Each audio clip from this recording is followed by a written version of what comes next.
Yo, what is going on, guys? Welcome back to the channel. Today I wanted to talk about how to make your own reverb throw rack. Someone commented on a previous video saying I should explain it, and I agreed.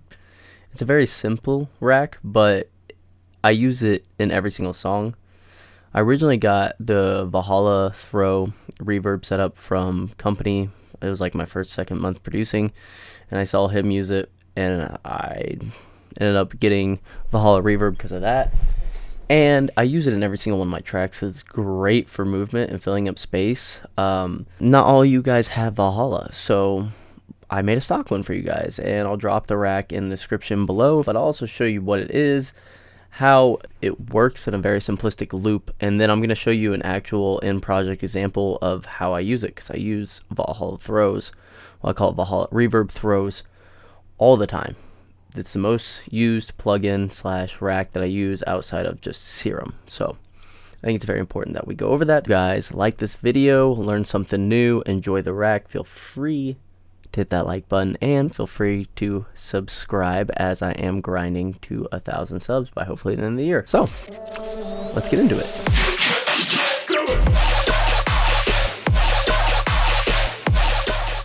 Okay, so right here in my bass rack, and then this is just going to be a simple bass loop as well, I have the original Valhalla throw, which is what I use on everything. So let me show you what it is real quick.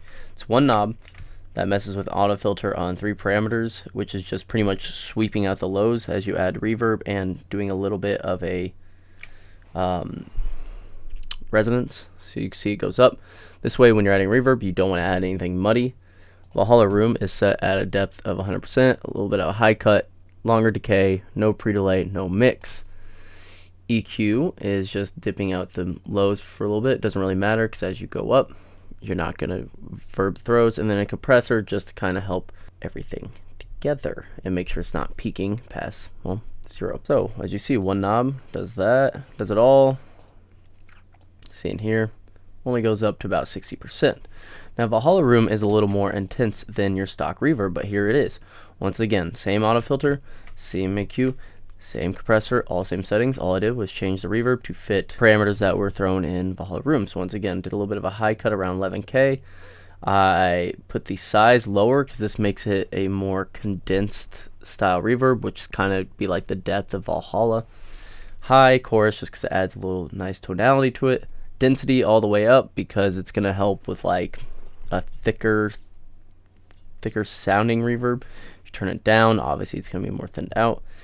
Mess with scale a little bit, but not really much. And I turn down the pre-delay to as low as it can go, which is 0.5 milliseconds. So this is probably the biggest difference between Valhalla room and reverb, is that Valhalla room has no pre-delay, but this one does, but it's still so quick. So let me show you what it sounds like. So without any reverb on,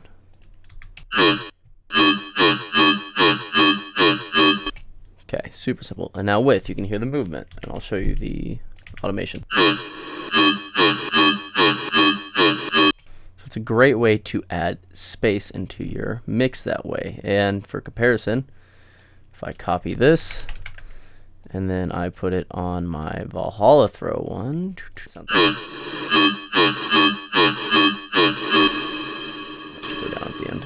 but yeah, it sounds very, very similar. It gives you the same great results. So let me show you an actual in-project example. Okay, so I'm in my project that I just started a couple days ago, and you could see, like, I'll use it when there's space needed. So when these calls are ready. So in context, you have your main calls and this.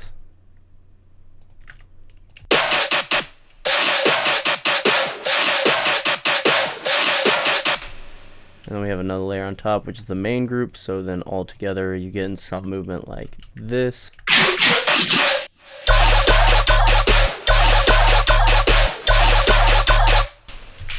Right? So you can hear these spacing, these little gaps. Here there isn't any because there should be a fill. See, if I didn't have this on here,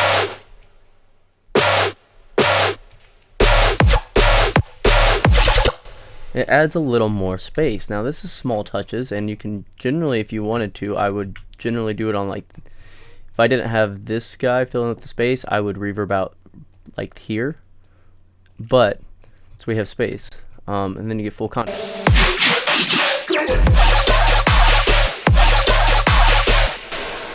So you can hear just, it adds a cool movement and space without really having to add or take away anything. You're just reverbing out a space. I know it's very simple, but a lot of people don't use this, and all the top pros use reverb throws, so it's something you should definitely get used to using and using on your own. So I hope that help explains like why and what I do with reverb throws, and I hope that you're able to use this. Like I said, I will drop the stock Ableton rack down below. I am an Ableton 10, but my way space rack worked on Ableton 11, so I'm assuming this one does as well. If it doesn't and you get it, let me know and I can help walk you through it if you need to. Yeah, that's it for today's video. I hope you enjoyed it. Remember to give it a like if you can, subscribe if you're new here, because we're putting out a ton of content, and have a great day. Peace.